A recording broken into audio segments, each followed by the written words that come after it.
All right, it's fifth grade math edition day of What's the Deal With? We are looking at line plots and especially line plots with fractions. Now I want you to know that sometimes you're going to see this called dot plots because they use dots.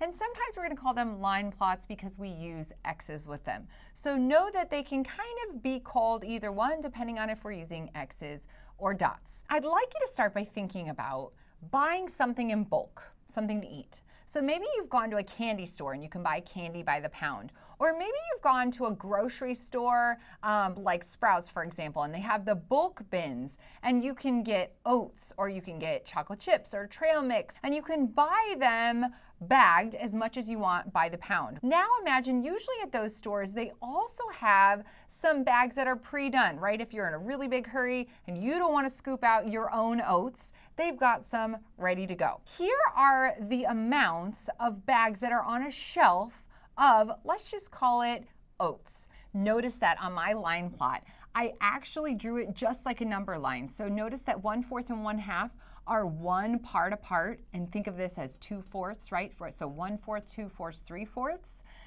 And that is what my data is showing as well. The next step I'm going to do for a line plot is I'm going to put X's so that I can count each of my 1/4 bags, my 1/2 bags, and my 3/4 bags. You can see that I've put 3 X's here for 1/4, and as I'm going through my data set, I'm actually going to cross these out just so I don't get confused. So I've got 1/4, 1/4, and another 1/4. Oops, and I left off 1/4. I'm glad that I looked. Okay, so I've got 4 bags of 1/4, if I want to think of it that way. Okay, next I'm going to look for halves.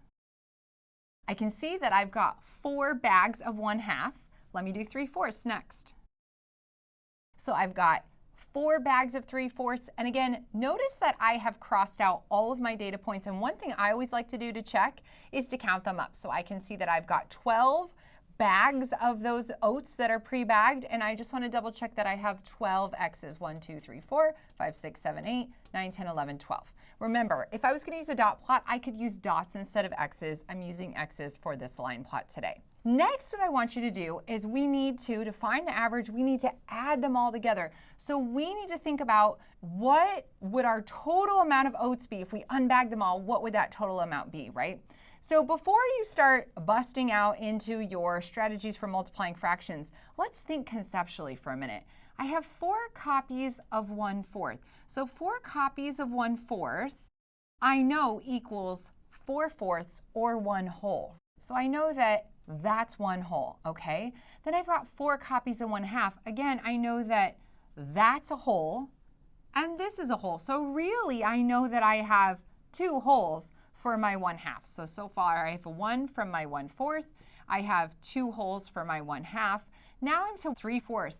Now I know that if I'm thinking about 75 cents, I could also draw a picture, right? If I have 3/4 and I know that I have 2 of these, I can really think of this one coming up here, and now I have 1 1/2, right? So I know that one of these is equal to 1 1/2, and I know that 1 1/2 and 1 1/2 would give me 3. So this is actually pretty easy to do in my head. I don't even need to do a lot of math because I've got these really nice benchmark-ish fractions. So I have 1 + 2 + 3, which is going to give me 6. So now that I've got 6 pounds of oats, if I were to open up all my bags and dump them into a bucket, I would have 6 pounds. What's interesting about this is sometimes students will tell me, well, I'm going to divide by 3 because I have 3 towers. So let's just go ahead and try that for a minute and see what happens. So if I do 6 divided by 3, that would give me 2. So what I'm saying is that my average is 2 pounds of oats in each bag. Now I want you to think about that for a second. When I think of average, I'm thinking about leveling my towers. So if I took all of these and I made them towers, if I want to think about that, or I drew them as fraction bars, and I made them all the same height, I'm saying that that would be a height of 2. Now wait a minute.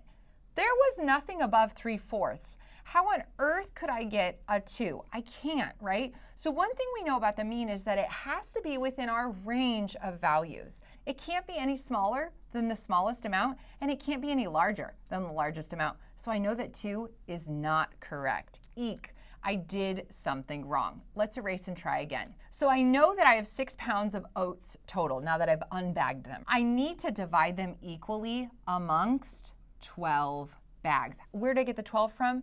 My 12 data points, remember? Think of it like they're in paper bags, and I dump them all into one bucket, and then I want to take that bucket and evenly distribute them into each of the 12 paper bags. So my question is, how many pounds would be in each bag? Well, 6/12. I can easily see I can divide by 6 and divide by 6. I know that it's the same as 1/2.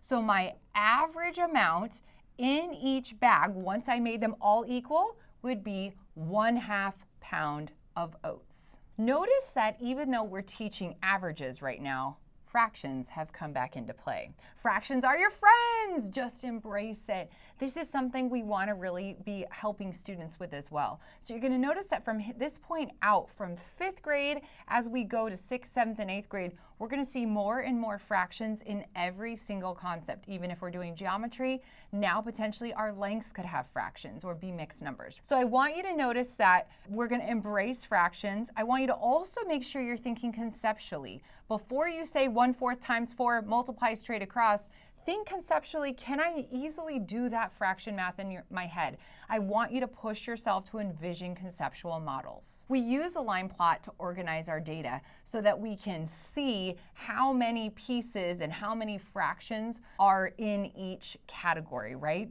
And then we can use that to find the totals for each category, how many pounds of oats we had, and then to find the average from there. I hope you now have a better clue of what's the deal with line plots and how to solve these with fractions.